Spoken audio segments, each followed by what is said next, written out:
During these next few sessions, we're going to talk about passwords at length. First, I'm going to give you kind of a Password 101 brief tutorial. Even though you probably already know this stuff, it's probably useful to review it. Now, passwords, as you probably know, are the most common way of authenticating to a computer, to a host, even to the network, along with your user ID, of course. Unfortunately, passwords are also the least secure method of doing so because we know that passwords can be intercepted, they can be cracked. People write them down on pieces of paper and put them on the desk. People tell other people passwords, so they're not very secure. Other methods that are more secure include fingerprints, tokens, smart cards, retina scans, things that use two-factor authentication. Now, passwords are generally created with three important things in mind. When we create passwords, or when we tell our users to create passwords, we tell them three important things. First of all, length. How many characters are in the password, complexity, what types of characters, and the guessability. In other words, we tell them not to use plain dictionary words, their pet's name, and so forth. And frequently we have password policies built into our systems that enforce these rules. You can enforce password policies in Windows, for example, that won't allow less than so many characters. Now let's talk about each of these factors. First of all, length. That's the number of characters in a password. And obviously we know that longer is better. A 10-character password is probably more secure than a 1- or 2-letter password. The length adds to the difficulty of cracking these passwords geometrically.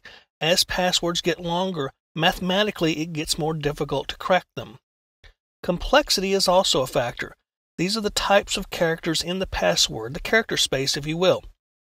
Instead of having a password that's all lowercase letters, well, that would be fairly easy to crack. We also include other types of the character space, including the numerals 0 through 9, uppercase A through Z, lowercase a through Z, and of course the special characters.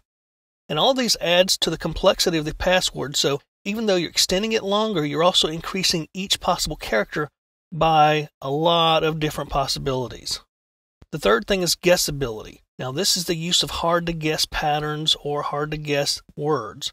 In other words, we tell our users don't use their dog's names or family members' names because those can commonly be found in a dictionary, an ordinary dictionary. As a matter of fact, we tell them not to use any common word that's found in an ordinary dictionary. We also tell them not to use a password that can be associated with their habits, like their hobbies and so forth, because simply a social engineer, once they discover things about a person, can start extrapolating passwords and figure out what a person might use as a password. What we tell users to do sometimes is to use things like keyboard patterns. In this example on the screen, I've used a keyboard pattern, and basically it meets all the password complexity requirements. It has upper, lower, it has special characters and numbers, and it has length. But how the password was constructed, it uses one key up and over. And that's one of the keyboard patterns I've used before. And if you actually look at this, you can figure out what it is, what the word actually is. Now, there are other password schemes that use phrases, and this seems to be a popular way of constructing passwords as well. For example, we have two passwords here that meet all the requirements in terms of length and complexity, and they are easy for the user to remember. Can you figure out what they are? The first one is, "Oh, say, can you see by the dawn's early light?" And the second one is, "The quick brown fox jumped over the lazy dogs." So you can see where these types of password construction mechanisms might be more effective. Now let's talk about how passwords are stored, because this is important. Older passwords, or older systems rather, stored passwords in plain text, and even humans could read it if they could print out the file or see the file. Modern systems don't do it that way. They store them in an encrypted form called a hash. Now, we talk about hashing later on in the cryptography chapter, but for now, I'll tell you a little bit about it. There's several hashing algorithms, which are basically mathematical algorithms that are used to create and store password hashes. And some of these that are popular include LM and NTLM, MD5, and the SHA family of hashing algorithms. Now, some of these algorithms, like LM, for example, is very old and unsecure and very easily broken. So those are typically on older Windows boxes. Newer Windows boxes don't use those so much, whereas Unix and Linux use either MD5 or a SHA type of algorithm.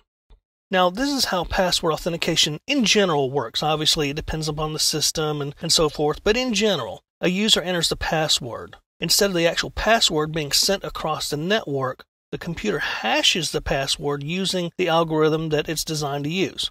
This hash is sent across the network to the server. The server has a copy of the hash in its database. It doesn't have the actual password. It has the hash itself. The server checks to see if the hash matches what it has and what it's received. If they match, the computer knows that the user put in the correct password, because the hashes are identical and could not be identical if they did not. If they're identical, it allows the user access to the system. If they don't match at all, the password was entered incorrectly, so the server refuses access.